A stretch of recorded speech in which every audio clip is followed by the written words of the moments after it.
isso e vai tentar resolver o que está faltando onde está faltando. Acho que esse era outro ponto. Beleza? Alguém quer falar mais alguma coisa? Só acrescentar uma coisa, você estava comentando, não sei se foi com o Herbert, conversa, para as linguagens que não tem teste, por exemplo, ASP, se não tem ferramenta de teste, com um pouco de esforço dá para você criar alguma coisa que simula um teste. Então, eu já vi testes feitos em código JavaScript. Então, eu não sei dizer aqui como é que foi feito isso, mas assim, um código de, quem conhece .NET do Ajax Control Toolkit, que é tudo em JavaScript. Então, o código-fonte vem com os testes em JavaScript. Tá? Então, se alguém quiser dar uma olhada, ver como é que é feito, isso é interessante também. Pega essa ideia, aí transporta para a sua linguagem que não tem teste automatizado realmente. Eu acho que tem isso, tem também uma questão que às vezes, eu acho também isso é até experiência nossa ali dentro da equipe, que a gente passou por isso, assim, de ter um código, que até no código .NET não era orientado a objeto, mas ele estava de um jeito meio estruturado, assim, então estava realmente difícil de escrever unit test. A gente optou por não mexer nele naquele momento com relação para colocar unit test, mas a gente criou uma camada de teste de aceitação em Java. Usamos o que a gente sabia de Java para fazer invocação por HTTP nesse negócio, e a gente tem lá uns 30 testes de aceitação no negócio. Não é a melhor cobertura possível, não é o teste que eu gostaria de ter, mas é muito melhor do que nada. Então, eu acho que isso pesa também. E tem uma outra coisa que eu acho que talvez a gente precise começar a ser um pouco mais agressivo na hora de tratar, e eu acho que isso é um negócio que deve aparecer bastante no grupo de estudo, que é justamente a questão que começa essa apresentação, que é refactoring e reescrever. E de vez em quando, dependendo do que a gente estiver falando, talvez a gente tenha que começar a pensar em reescrever alguma coisa. Longe de querer começar uma onda de reescrever tudo, porque isso definitivamente não funciona. É provado que não funciona.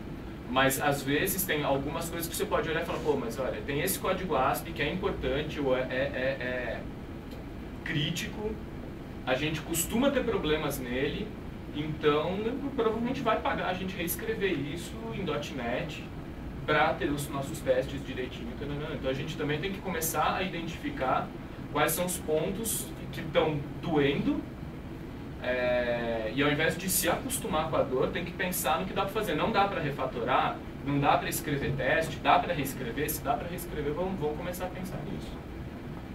Obviamente isso é complicado, você tem que levar para o PO, explicar o valor, isso vai conflitar com novas funcionalidades, mas se isso está te custando tempo, se isso está virando chamado, é provável que o PO entenda. Então assim, eu acho que esse é um outro ponto também, que a ideia é não se ater a nenhuma grande regra, tipo, refactoring, teste unitário é tudo, o resto não serve para nada. Não, programação orientada a objeto é tudo, ASP não serve para nada. A gente deve ter um monte de coisa em ASP, cara, que ninguém toca há 3 anos e funciona perfeitamente. Deixa lá, não mexe. Nem escreve teste também, deixa lá.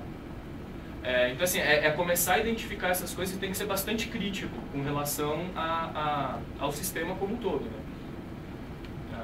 E o que vale esforço e o que não vale ali. Diana, eu acho legal também reforçar o conceito do investimento. Você está investindo hoje numa coisa que você não vai usar, mas daqui a 3 anos vai ser muito bacana. Para quem está super essa situação. Sim, eu acho que esse é um outro ponto importante. E é um ponto que é muito difícil de mencionar, estimar e justificar. Então, às vezes, por mais que você entenda, às vezes é muito difícil explicar, mas tem formas, e eu concordo que realmente isso é bastante importante, é você entender quais os benefícios que você vai ter com isso depois. Então, olhando pelo ponto de vista do investimento. Tem uma outra forma de olhar também, que é do ponto de vista do débito. Que aí é quando a coisa já está errada e ela já está custando. Então, tem uma noção que eu acho muito boa, que é essa ideia de débito técnico. Que é, você tem uma coisa errada, que você sabe que está errado. Um código duplicado ali. Enquanto você não corrigir aquilo, é como se aquilo fosse uma dívida que você tivesse que tem juros correndo. Ou seja, hoje você está devendo 10, ou seja, você gastaria 10 minutos para corrigir. Amanhã você escreveu mais código em volta disso. Então vai ficar um pouquinho mais difícil correr os juros, vai precisar de 15 minutos. Daqui 6 meses você escreveu mais código em volta disso e já duplicou mais uma vez. Então agora você vai gastar 30 minutos para corrigir. Então, também tem essa coisa, eu acho que é importante ter em mente, é que muitas vezes aquilo que está errado, ele vai te custar muito mais caro depois. Porque às vezes a gente esquece, às vezes a gente fala, não, pô, 10 minutos agora, 10 depois, ou 3 dias agora, ou 3 dias depois, dá na mesma, mas não é 3 dias depois. Que é o inverso dessa ideia de investimento, que é quando a coisa já está errada, né? A ideia de investimento é você... Eu acho que seria você fazer, se eu entendi direito, é isso, né? Você já fazer um pouco melhor e deixar a coisa um pouco mais preparada, porque isso vai te render no futuro. Então, eu acho que também é uma ideia bem boa para se ter em mente, e em especial, uma coisa que eu gosto da ideia de débito técnico, é que é uma coisa fácil de explicar para pessoas que não são técnicas. Então, às vezes, se você precisa explicar alguma coisa dessas para o teu PO, para o teu gerente, para o teu diretor, sei lá, às vezes fica um pouco mais fácil. Embora na Locabe a gente tem muito gerente técnico, tem muito diretor técnico, então às vezes isso não é muito um problema. Mas se em algum momento for, essa é uma ideia que eu acho também bastante boa para conseguir explicar o porquê você quer mexer naquilo, porque do ponto de vista do cara está funcionando. Inclusive é uma frase que se ouve muito, né? Pô, mas funciona, você quer mexer por quê? Está funcionando. E o ponto é esse, você fala, eu quero mexer, eu sei que está funcionando, eu quero mexer porque quando você me pedir uma coisa nova, eu quero fazer em um dia, não em 2. Então é mais ou menos essa a ideia. De novo, se você tem uma boa cobertura de testes, é sempre mais fácil mexer nisso. Isso que você vai mexer é sempre menos arriscado, mais barato.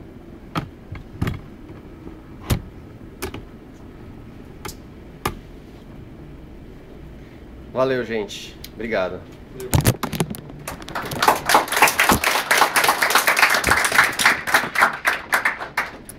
Aí, então, a semana que vem não vai ter...